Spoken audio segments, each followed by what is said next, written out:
நம் ஆண்டவர் இயேசு கிறிஸ்துவின் நாமத்தினால் மகிழ்ச்சியும் சமாதானமும் நம் அனைவரோடும் இருப்பதாக. 1 பேதுரு 5:5-11 முடிய. இளைஞர்களே, நீங்கள் முதியவர்களுக்கு பணிந்திருங்கள். ஒருவர் மற்றவரோடு பழகும்போது எல்லாரும் மனத்தாழ்மையை ஆடையாய் அணிந்திருங்கள். ஏனெனில் சிறு குற்றோரை கடவுள் இகழ்ச்சியுடன் நோக்குவார், தாழ்நிலையில் உள்ளவர்களுக்கோ கருணை காட்டுவார்.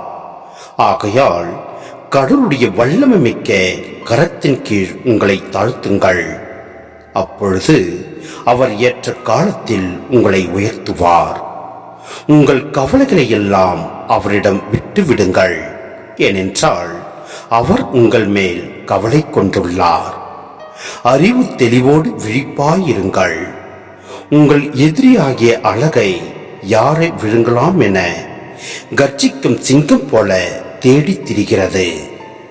அசையாத நம்பிக்கை கொண்டவர்களாய் அதனை எதிர்த்து நில்லுங்கள். உலகெங்கிலும் உள்ள உங்கள் சகோதர சகோதரிகள் உங்களைப் போலவே துன்பங்களுக்கு உள்ளாகிறார்கள் என்பதை நீங்கள் அறிந்திருக்கிறீர்கள் அல்லவா? எல்லா அருளும் நிறைந்த கடவுள் இயேசு கிறிஸ்துவுக்குள் என்றும் நிலைக்கும் தம் ஆட்சியில் பங்கு கொள்ள உங்களை அழைத்திருக்கிறார். சிறிது கால துன்பங்களுக்கு பின் அவர் உங்களை சீர்படுத்தி, உறுதிப்படுத்தி, வலுப்படுத்தி நிலைநிறுத்துவார். அவரது வல்லமை என்றென்றைக்கும் உள்ளது. ஆமென்.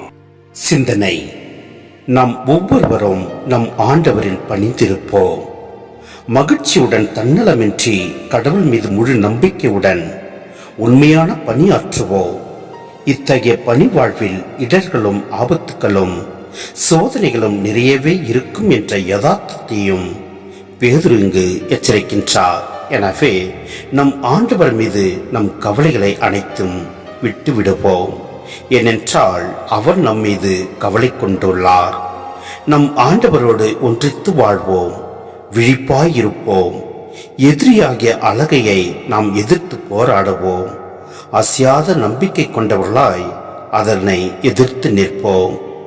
ஏனென்றால் நம் ஆண்டவர் நம்மோடு இருக்கின்றார். அவர் நம்மை வழிநடத்துவார், ஆசீர்வதிப்பார். ஆமென்.